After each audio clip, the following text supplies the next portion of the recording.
Bienvenidos a este nuevo análisis. Hoy nos metemos de lleno en el final de un conflicto que, bueno, desangró España durante 7 larguísimos años, la Primera Guerra Carlista. Y no vamos a hablar de una batalla final, sino de algo mucho más complejo. Mucho más, ¿sí? Vamos a hablar de un acuerdo, de un abrazo y también de una resistencia final que fue feroz. Analizaremos el famoso Convenio de Vergara, ese pacto que intentó poner fin a la sangría. Exacto. Y para entenderlo bien, creo que hay que centrarse en 3 momentos clave. A ver, Primero, el pacto en sí. O sea, esa negociación casi secreta entre 2 generales enemigos, Espartero y Maroto. ajá. Segundo, la reacción a ese pacto. Porque claro, no todos lo aceptaron, ni mucho menos. La guerra siguió de una forma salvaje en el este, con la figura mítica de Ramón Cabrera. Y el tercer punto sería, Las consecuencias.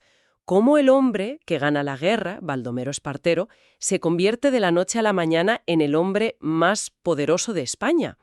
Es la historia de un abrazo que intentó cerrar una herida. pero que quizás solo le puso una tirita encima. Justo, esa es la idea. Pues me parece un plan perfecto. Empecemos por el principio. 7 años de guerra. El agotamiento debía de ser brutal en los dos bandos, ¿no? Sobre todo en el norte. Brutal es la palabra. La guerra estaba en un punto muerto, pero un punto muerto sangriento. Los carlistas controlaban el campo en el País Vasco y Navarra, pero eran incapaces de tomar una ciudad importante. Y los liberales al revés, supongo. Exacto. Ganaban las grandes batallas, pero no pacificaban el territorio. Era una sangría constante, de hombres, de recursos. Y ahí, en ese punto, un general carlista, Rafael Maroto, que era un hombre muy pragmático, se da cuenta de una cosa. ¿De qué? Y no fue cosa de un día. Las negociaciones fueron secretísimas y muy, muy peligrosas.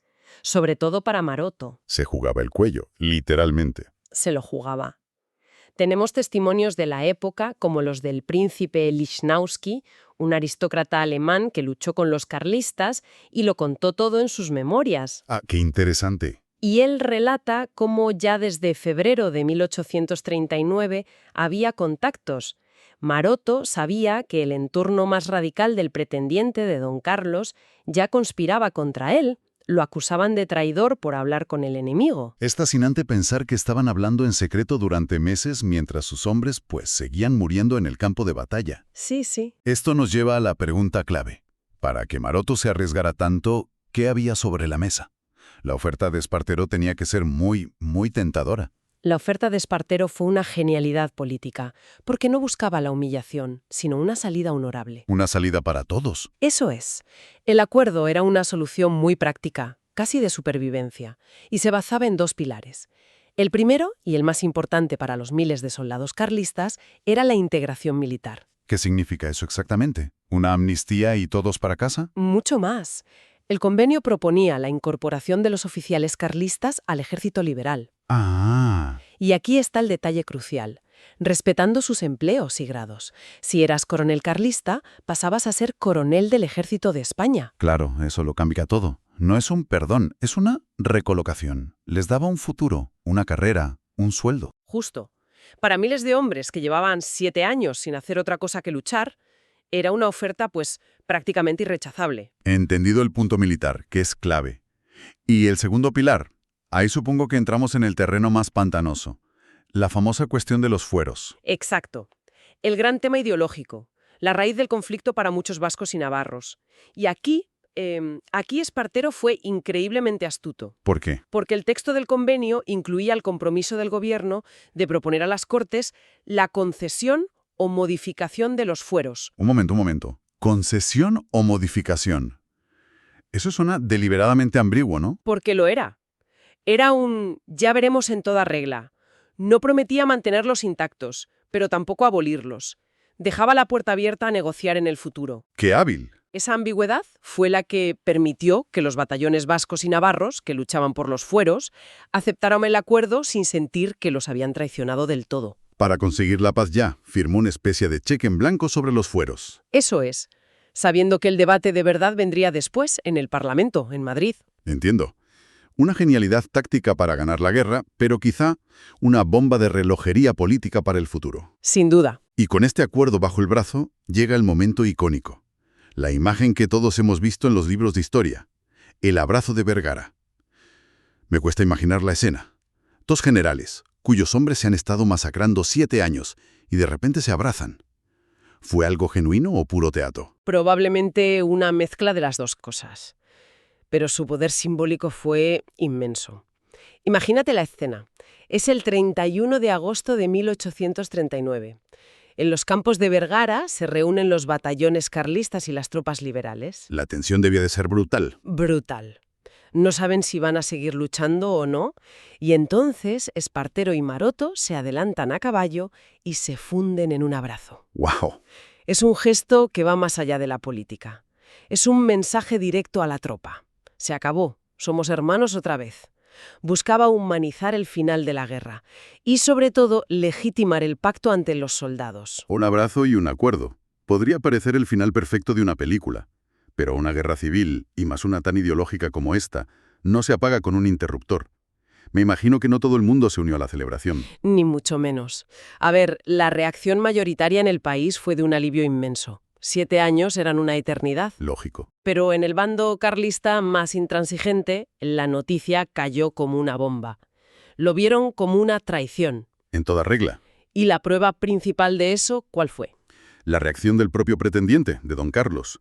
Rechaza el acuerdo de forma categórica, fulminante. Para él, Maroto es un traidor que ha vendido la causa. Pero, un momento, ¿tenía don Carlos alguna alternativa realista? Su principal ejército se estaba rindiendo. Rechazar el acuerdo era casi un suicidio político, ¿no? Absolutamente. Pero hay que entender la mentalidad absolutista. Para él, el pacto era una claudicación ideológica, inaceptable.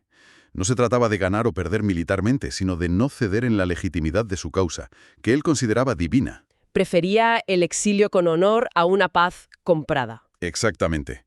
Y eso es lo que hizo. Poco después cruzó la frontera hacia Francia y se exilió. Un rey en el exilio, pero la guerra no había terminado del todo. El rechazo de don Carlos tuvo que envalentonar a los que no querían rendirse. Claro, porque mientras el Frente Vasco-Navarro se disolvía, el conflicto se trasladó y se enquistó en otra zona, el Maestrazgo, entre Aragón, Cataluña y Valencia. Y allí es donde emerge la figura de Ramón Cabrera, el general más temido, carismático e irreductible de todo el carlismo. Sus enemigos lo llamaban el Tigre del Maestrazgo. Y para Cabrera, supongo, el convenio de Vergara era papel mojado. Papel mojado, el abrazo, una farsa. Su guerra continuaba. Con el frente norte ya pacificado, imagino que Espartero pudo concentrar todo su poderío militar, que sería ya enorme, en un único objetivo: aplastar a Cabrera. Toda la maquinaria de guerra del Estado liberal se giró hacia el este, y lo que se encontraron no fue una simple guerrilla. No. No. Cabrera era mucho más que un guerrillero. Durante años había conseguido crear una especie de... había creado un Estado carlista en miniatura en el Maestrazgo. ¿Un Estado en miniatura? ¿A qué te refieres? Tenía su propia administración y todo. Totalmente. Cobraba impuestos, tenía su propio sistema judicial, fábricas de armamento, fundiciones de cañones, una academia militar para formar oficiales. Vaya. Su capital era la ciudad fortaleza de Morella, un nido de águilas casi inexpugnable. Por eso la campaña contra él fue tan dura. Duró casi un año más después del abrazo de Vergara. Entiendo. No era una operación de limpieza, era la conquista de un territorio organizado y fanáticamente defendido. ¿Cuál fue el momento clave que marcó el principio del fin para Cabrera? Sin ninguna duda, la caída de Morella. Su capital. Su capital, su símbolo, su corazón estratégico. Espartero concentró allí a casi 50.000 hombres y toda la artillería pesada que pudo reunir. El asedio fue brutal. Me lo imagino. Duró semanas, con bombardeos constantes. Finalmente, el 30 de mayo de 1840, las tropas liberales abren una brecha y toman la ciudad. ¿Y la caída de la capital debió de ser un golpe moral y estratégico devastador? Fue el golpe de gracia. Sin Morella, Cabrera perdió su base de operaciones, sus fábricas, todo. Se vio forzado a una retirada desesperada hacia el norte, luchando pueblo a pueblo, pero perdiendo terreno sin parar. Era una huida hacia la frontera. Y esa retirada culmina como la de don Carlos en el exilio. Sí. El 4 de julio de 1840, Ramón Cabrera, que estaba herido y al frente de los pocos miles de soldados que le quedaban, cruza el río Segre y entra en Francia. Con ese acto, con el último soldado carlista saliendo de España, la primera guerra carlista llega militarmente a su fin. Por fin, se silencian las armas. Pero las guerras no terminan cuando deja de sonar la artillería, ¿verdad? Las consecuencias políticas suelen ser igual de importantes. ¿Cómo cambia el mapa del poder en España después de esto? Cambia de forma radical. Hay dos consecuencias políticas enormes inmediatas. La primera, y la más obvia, es el ascenso imparable de Baldomero Espartero. Claro. Ya era un general popular, pero la victoria en Vergara y la derrota de Cabrera lo convierten en un héroe nacional. Le llaman el pacificador de España. Su popularidad es tan inmensa que se convierte en el árbitro de la política. Pasa de ser un soldado a ser un actor político de primer nivel. El actor principal.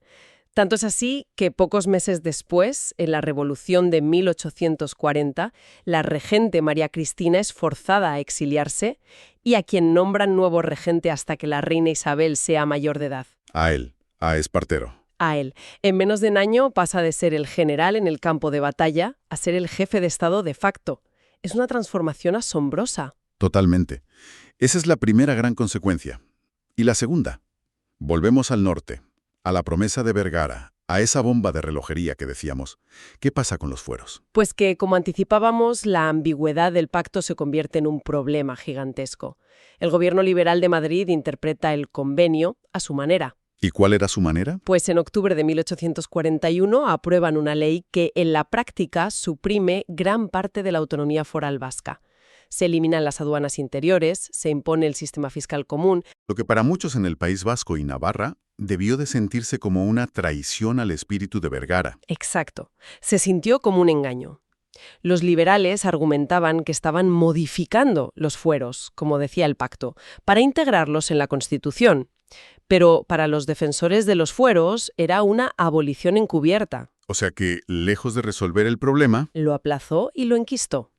Se sembró una semilla de descontento, de agravio, que sería el combustible perfecto para las futuras guerras carlistas. La paz se había comprado a crédito y la factura política se pagaría más adelante. así que, resumiendo, el final de esta guerra nos deja un abrazo que simboliza más una tregua por agotamiento que una reconciliación de verdad. Sí. Nos deja el exilio de un pretendiente que se niega a rendirse y la consolidación de un general como nuevo hombre fuerte de España. La paz de Vergara fue, pues, una solución militar, pero no una solución política.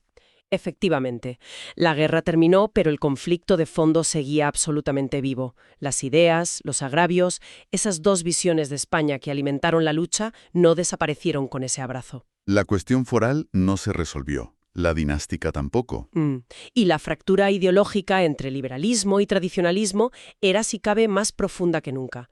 Esta guerra solo fue el primer acto de una saga larguísima de enfrentamientos que marcarían todo el siglo XIX español. Un tema que sin ninguna duda tendremos que seguir explorando en futuros análisis. Ha sido una inmersión fascinante en un final de guerra mucho más complejo de lo que parece. Desde luego. Si este análisis ha parecido interesante, la suscripción al canal y un me gusta son de gran ayuda. Agradecemos la atención prestada.